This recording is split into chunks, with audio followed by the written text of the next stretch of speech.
The Sikhs had not been able to found. History of the Punjab Sikh warrior.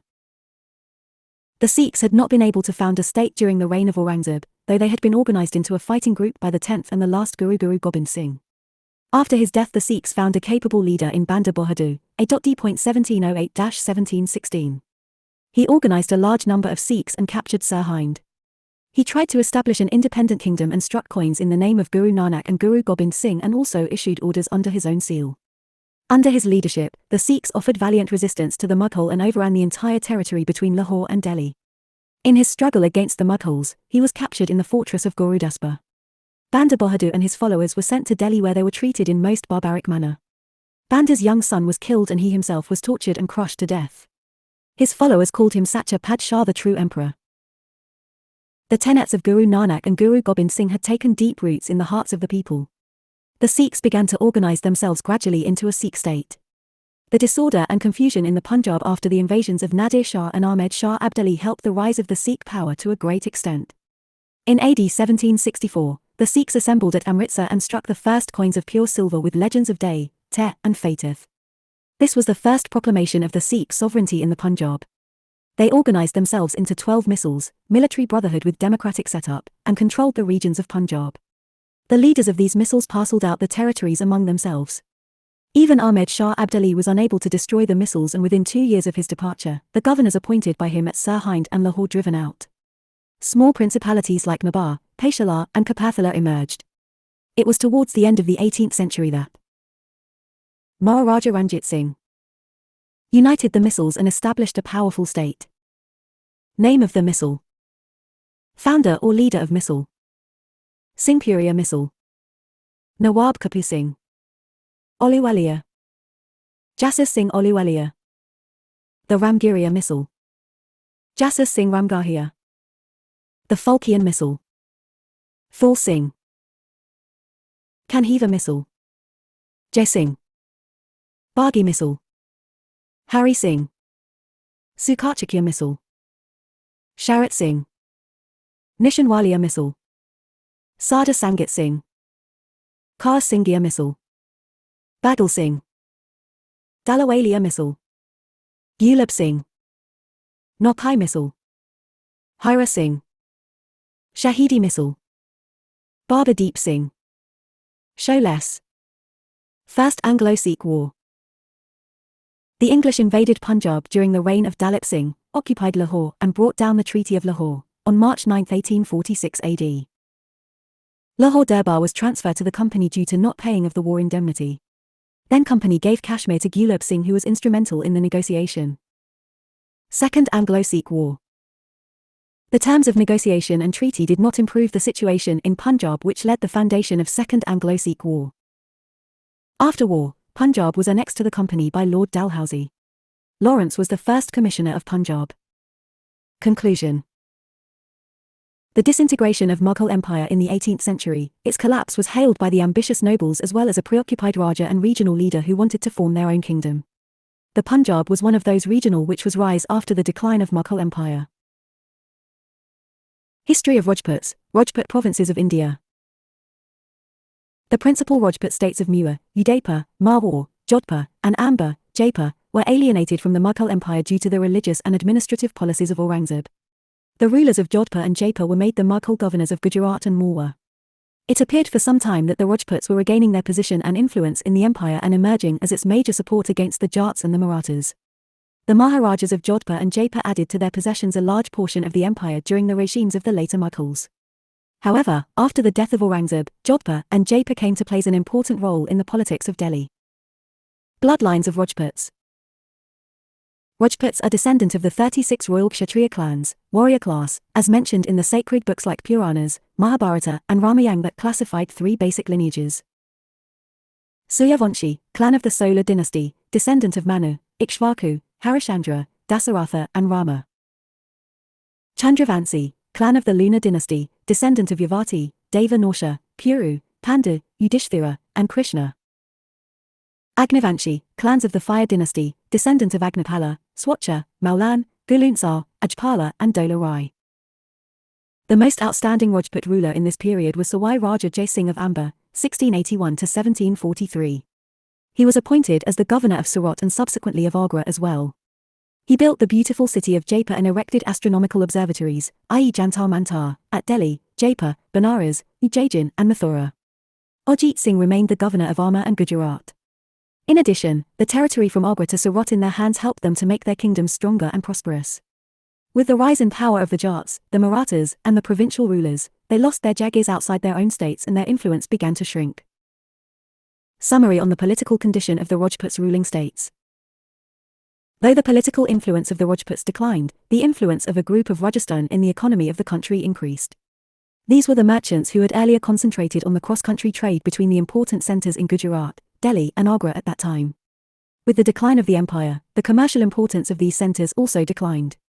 They shifted to the new centres and began to control the trade and commerce in Bengal, Awadh and Deccan. Rajputs were not happy with the policies of Emperor Aurangzeb and declared their independence. The breakup of the Mughal Empire transformed the entire Indian political situation, leading to a complete reformulation of political, economic, and military alliances all over the India. History of Mysore state. History of Mysore state. After the decline of Vijayanagar Empire, Mysore became independent state under the Hindu Wadiyar dynasty in AD 1565. Devraj, Dalwai or commander-in-chief, and Nanraja, Sarvadhikari or controller of revenue and finance, took over the power and became de facto rulers. The regions became the subject of dispute between Peshwa and Nizam. Nanraja in the Second Carnatic War allied with the English and captured Tiruchirappalli, Tamil Nadu. In 1761, Hyder Ali, who had started his career as a soldier, overthrew the regaining dynasty in Mysore and established his own control over that state. Hyder Ali, 1760–1782, usurped the power of the Mysore state, which was being ruled by two Wadiyar brothers Divaraja and Nanaraja. He fought with the Nizam and the Marathas to maintain independence.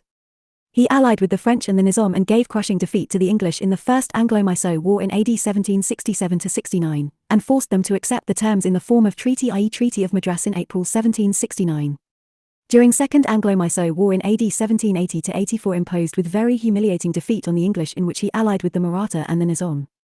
He died in 1782 during the course of Second Anglo-Mysore War. When and why British first landed on Indian territory. Tipu Sultan was son of Hyder Ali, 1782–1799, who fought valiantly against the British to save his territories. He was the first Indian king who tried to apply Western methods to his administration.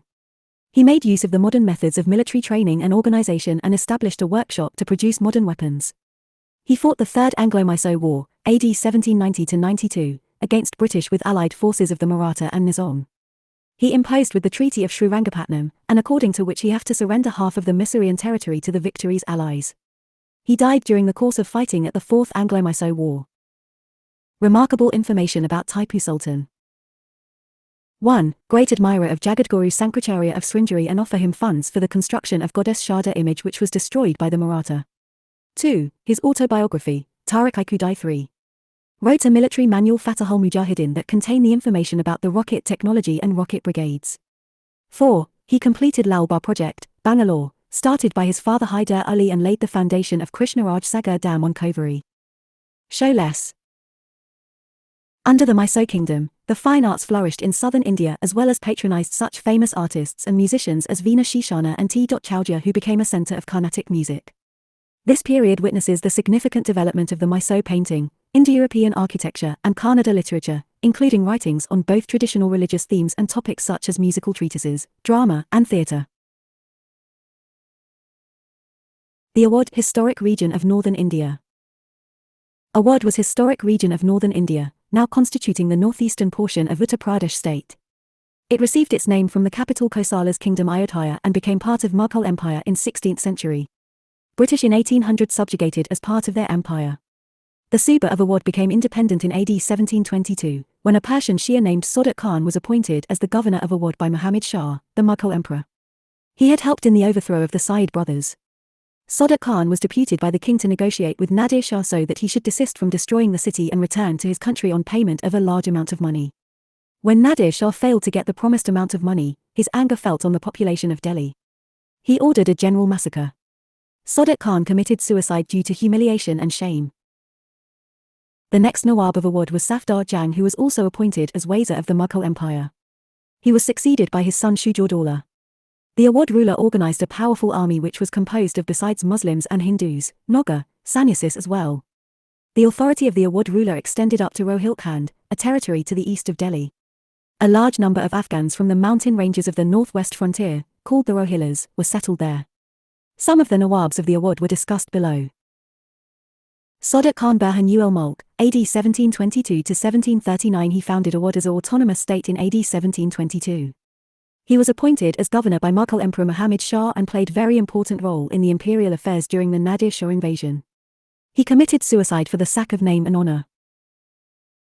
Safdar Jung Abdul Mansur, AD 1739–1754. He was son-in-law of Sadiq Khan, whom took part in the Battle of Manpur against Ahmed Shah Abdali, AD 1748. Shuja-ud-Daulah, AD 1754–1775. He was the son of Safdar Jung and was ally of the Afghan Ahmed Shah Abdali. He annexed Rohilkhand to Awadh in 1774 by defeating Rohillas with the help of British. Asaf-ud-Daulah, he was popular for promoting Lucknow culture and built important monuments like Imambara and Rumi Darwaza. He signed the Treaty of Faizabad, AD 1755, with British. Wajid Ali Shah, he was popularly known as Jan-i-Alam and Akhtarpur, and the last ruler of Awadh, but was annexed by British Lord Dalhousie on the basis of misgovernance. He was fond of classic music and dance forms with performer like Khalkha Binder brothers in his court. Conclusion. Awadh was always a centre of attraction for their fertile land, which also brought British to exploit its fertility for their own aspiration. Hence, British in 1800 AD subjugated as part of their empire. GK questions and answers. Independent rulers of Bengal during 17th century. Murshid Suli Khan was appointed as the Diwan of Bengal by Aurangzeb. Governor Murshid Qaul Khan, 1717–1727 AD, transferred the capital from Dhaka to Murshidabad. He tried to save the interest of his province by preventing the collection of revenues by the English East India Company.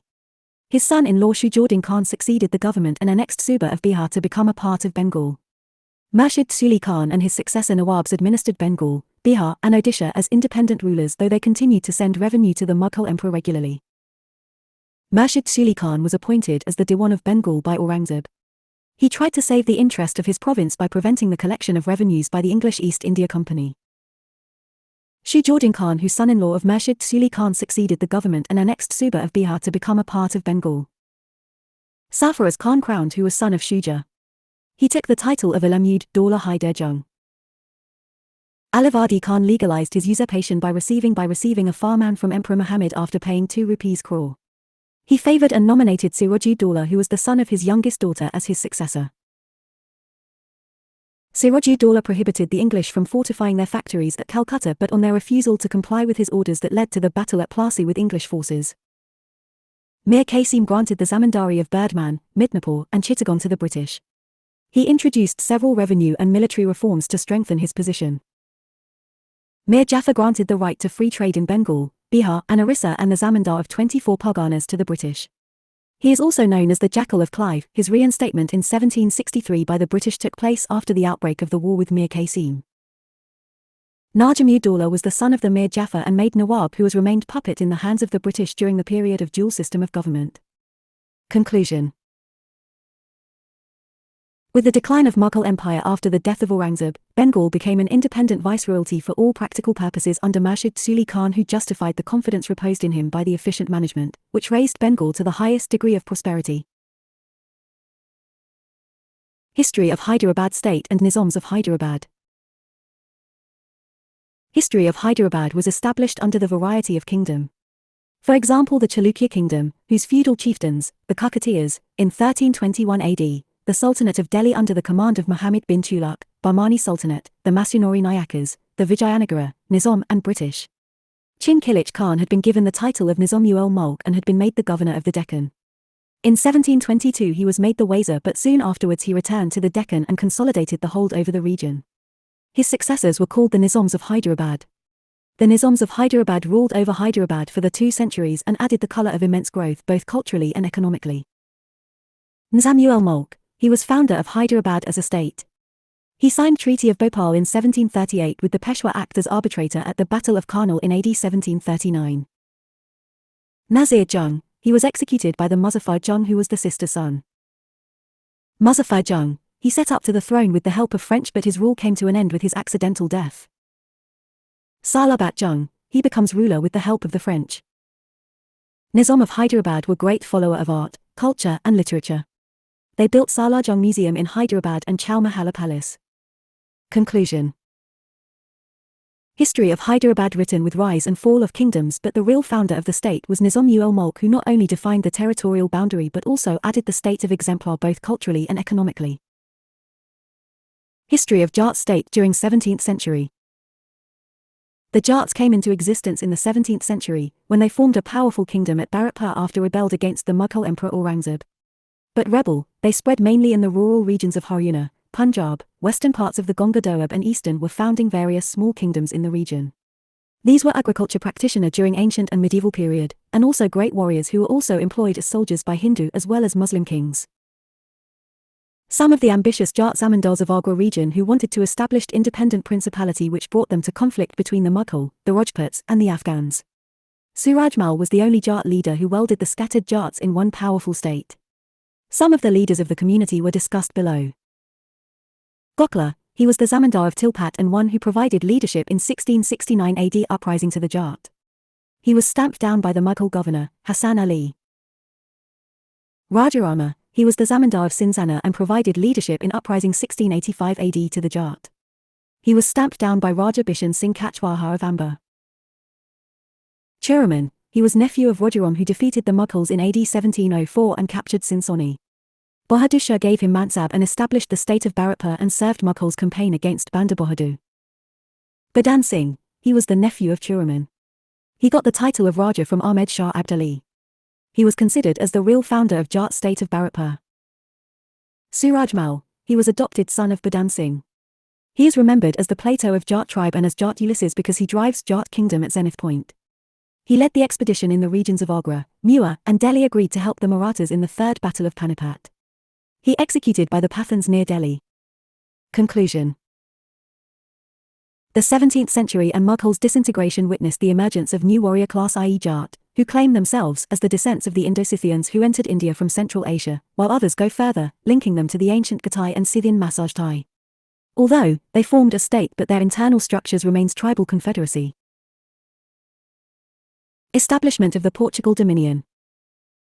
Portuguese were the first European who discovered a direct sea route to India. Portuguese sailor Vasco da Gama arrived at Calicut, an important seaport located on the southwest India, on May 20, 1498 AD. King Zamorin, the local rule, received him and bestowed on him certain privileges. After staying in India for a period of 3 months, Vasco da Gama returned with a rich cargo which he sold in the European market at an exorbitant price, 60 times the cost of his voyage. But soon Vasco da Gama came back to India for the second time in 1501 AD. He set up a trading factory at Cannanore. With establishment of trade links, Calicut, Cannanore and Cochin emerged the significant Portuguese centres in India. Arab traders became jealous of the rise and success of the Portuguese and hence caused enmity bred between the Portuguese and the local King Zamorin. The hostilities grew and led to full-fledged military face-off between them. King Zamorin was defeated by the Portuguese. With the victory over Zamorin, the military superiority of the Portuguese was established. Rise of Portuguese power in India. In 1505 AD, Francisco de Almeida was appointed as the first Portuguese governor in India. His policy, being centric to controlling the Indian Ocean, was known as the Blue Water Policy. Alfonso de Albuquerque, who replaced Almeida as the governor in 1509 AD, and captured Goa from the Sultan of Bijapur in 1510 AD, is considered the real founder of the Portuguese power in India. Goa subsequently became the headquarters of the Portuguese settlements in India. Portuguese hold over the coastal areas and superiority in naval power helped them significantly. By the end of the 16th century, the Portuguese captured not only Goa, Daman, Diu, and Salsette but also a vast stretches along the Indian coast. Decline of Portuguese power. But the Portuguese rise in India had a short life, as the new rival trading communities from Europe posed a big challenge to them. Struggle among various rival trading blocs ensued, in which Portuguese had to give way to the more powerful and enterprising competitors, gradually rendering them an atrophied entity. Major reasons of decline of Portuguese power. Among the many reasons for the decline of Portuguese power in India include Portugal being too small a country to maintain the huge burden of a trading colony located in a far-off land. Their image as notorious sea pirates created enmity in the minds of the native rulers, and last but not the least, Portuguese rigid religious policy made them the unpopular among the Muslims as well as Hindus of India. Besides, the arrival of the Dutch and the British in India finally became nemesis of the Portuguese. Ironically, the Portuguese, who were the first arrived India, were the last to withdraw from here in 1961 AD when the government of India recaptured Goa, Daman and Diu from them. Portuguese contribution to India. They brought tobacco cultivation in India. They spread Catholicism in western and eastern coast of India. They established first printing press in India at Goa in AD 1556. The Indian Medicinal Plants was the first scientific work which was published at Goa in 1563. They were the first who defined how to establish maritime trade and supremacy over sea through cartes system, i.e. under this system anyone who passes through the Portugal territories must buy permits, otherwise they supposed to be captured. They were the first Europeans who were responsible to spread Christianity in India and Asia. Establishment of the Dutch Dominion. The people of Holland, present Netherlands, are called the Dutch. Next to the Portuguese, the Dutch set their feet in India. Historically, the Dutch have been experts in sea trade. In 1602, the United East India Company of the Netherlands was formed and given permission by the Dutch government to trade in the East Indies including India. Rise of the Dutch. The Dutch founded their first factory in Masulipatam in Andhra Pradesh in 1605. Subsequently they also established trading centres in various parts of India. Dutch Surat and Dutch Bengal were established in 1616 AD and 1627 AD respectively. The Dutch conquered Ceylon from the Portuguese in 1656 AD. They also took the Portuguese forts on the Malabar coast in 1671 AD. The Dutch gradually became a potent force, capturing Nagapattam near Madras, Chennai, from the Portuguese, thereby establishing their foothold in South India. In economic terms, they earned huge profit through business monopolizing in black pepper and spices. The major Indian commodities traded by the Dutch were cotton, indigo, silk, rice, and opium. Dutch coinage. The Dutch, during their stay in India, tried their hands on the minting of coinages. As their trade flourished, they established mints at Cochin, Masulipatam, Nagapattam, Pondicherry, and Pulicat. Even more, gold pagoda with an image of Lord Venkateswara, God Vishnu, was issued at Pulicat Mint. The coins issued by the Dutch were all modelled on the local coinages. Decline of Dutch power. Dutch presence on the Indian subcontinent lasted from 1605 AD to 1825 AD. The rise of the British power in the Eastern trade posed serious challenge to the commercial interest of the Dutch, leading to bloody warfare between them in which Britishers were the clear winners owing to huge resources at their disposal. The brutal killing of some English traders by the Dutch in Amboina in 1623 further aggravated the situation. The Britishers one after another captured Dutch strongholds. Rout of Dutch power in Malabar region. Amidst the saga of Dutch-Anglo rivalry, Travancore King Marthanda Vomel gave a fatal blow to the Dutch East India Company in the Battle of Collisle in 1741 AD, leading to complete rout of Dutch power in Malabar region. Treaties and compromise with the British.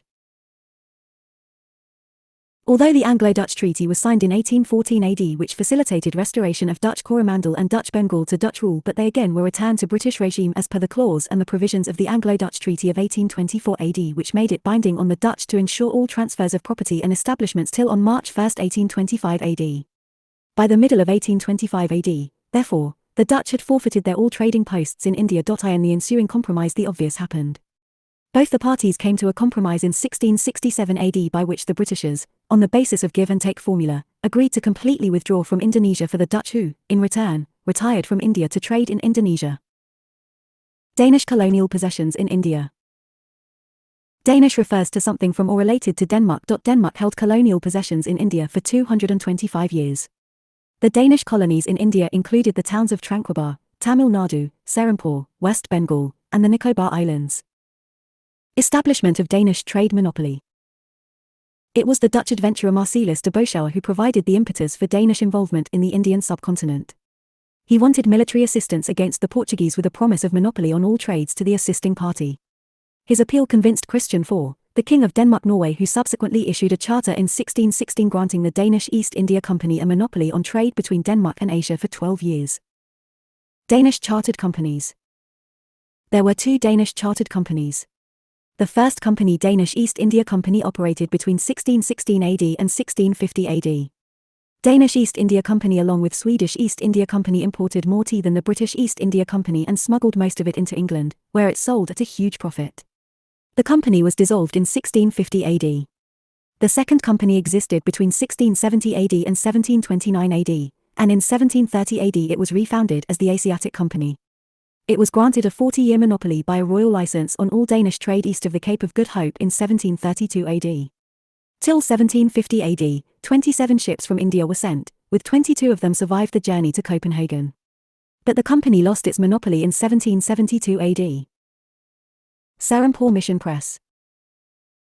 It is worth mentioning that Serampore Mission Press, a historical landmark, was established at Serampore by the Danish missionaries in 1799 AD. Between 1801 AD and 1832 AD, the Serampore Mission Press printed 212,000 copies of books in 40 different languages. End of Danish colonies in India. During the Napoleonic Wars, 1803 AD, 1815 AD, the British invaded Danish shipping, and devastated the Danish East India Company's India trade and ultimately captured Danish colonies, making them part of British India. The last Danish colonial post Serampore was ceded to Britain by Denmark in 1845 AD. Arrival of the French and establishment of French East India Company. The last European people to arrive in India were the French. The French East India Company was formed in 1664 AD during the reign of King Louis XIV to trade with India. In 1668 AD the French established their first factory at Surat, and in 1669 AD established another French factory at Masulipatam. In 1673 AD the Mughal Subedar of Bengal allowed the French to set up a township at Chandanagar. Pondicherry and French commercial growth. In 1674 AD, the French obtained a village called Pondicherry from the Sultan of Bijapur and founded a thriving city on it, which later became the main stronghold of the French in India. The French East India Company with the passage of time developed its trade bastions at May, Karaikal, Balasore, and Kasim Bazar. The French came to India mainly with the purpose of trade and commerce. From their arrival until 1741 AD, the objectives of the French, like those of the British, were purely commercial.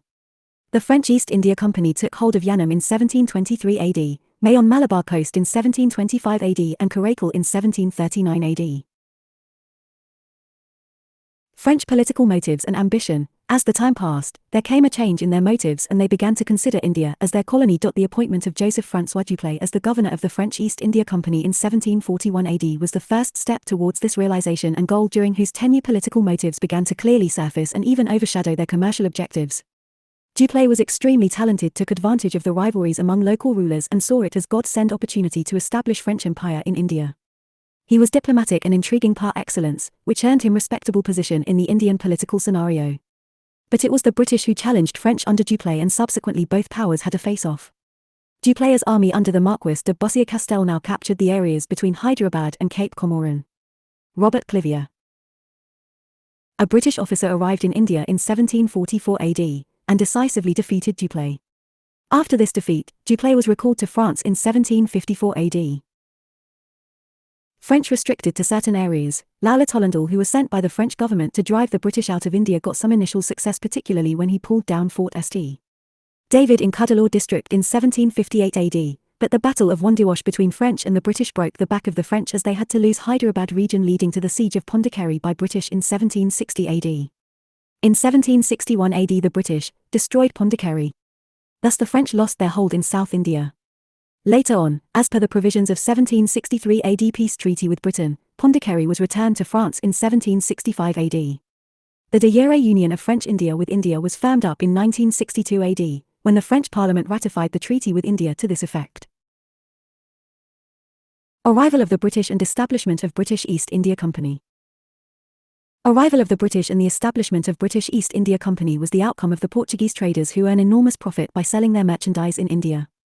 Being motivated by the successful business stories of the Portuguese, a group of English merchant adventurers formed a company, the East India Company, in 1599 AD. The company received a royal charter from Queen Elizabeth I on December 31, 1600 AD, authorizing it to trade in the East. Queen was herself a shareholder in the East India Company. Expansion in West and the South. Subsequently in 1608 AD, the East India Company sent Captain William Hawkins to the court of the Mughal Emperor Jahangir to secure royal patronage. He succeeded in getting royal permit for the company to establish its factories at various places on the western coast of India. Then in 1615 AD, Sir Thomas Roe was sent by Emperor James I of England to Jahangir's court, with a plea for more concession for the company. Roe was very diplomatic and thus successfully secured a royal charter giving the company freedom to trade in the whole of the Mughal territory. In the ensuing years the East India Company further expanded its base and flourished, though it also faced challenges from the Portuguese, the Dutch and the French. The decisive moment came in 1662 AD, when Charles II of England married a Portuguese Princess Catherine, and received the island of Bombay as dowry, which he immediately gave to the East India Company in 1668 AD for £10 per year. The company on the west coast shifted its business headquarters from Surat to Bombay, Mumbai. In 1639 AD, the East India Company obtained the lease of the city of Madras from the local king, where it built Fort St. George to protect its factory. Later Madras was made the South Indian headquarters of the company. Expansion in the East. After establishing its factories in South and West India, the company started to focus on East India, particularly Bengal, a significant province Mughal Empire. The governor of Bengal, Sujadaulah, in 1651 AD, allowed the English company to carry out its trade activities in Bengal. A factory in Hooghly was established and 3 villages, Sutanati, Govindapur, and Kolkata, were purchased in 1698 AD by the company to build a factory over there. Subsequently, Fort William was raised in order to provide protection around the factory. The present-day Kolkata grew and developed on this very site. Royal Farman by Emperor Farrukh Zia. It was Mughal Emperor Farrukh Zia which in 1717 AD, issued Royal Farman, Charter, granting the company important trading facilities in Bengal, which included the permission of export and import British goods in Bengal without paying taxes. Under the Farman, the company was authorized to issue dastiks, passes, for the transportation of goods. The company, after establishing firmly on the front of commerce and trade, started dreaming of becoming a ruling power in gradual manner. Factors responsible for the British to emerge as ruling power in India. The major reasons that helped the British to be established as ruling power during next 200 years in India can be inter alia described as the loss of central authority in India after the decline of the Mughal Empire with the death of Aurangzeb in 1707 AD, and the prevailing political disunity among the Indian rulers. For instance, they often sought assistance from the British for their own security, which gave a golden opportunity to the foreigners to increasingly meddle in their internal affairs and take advantage of their weaknesses. Conflicts among the European powers.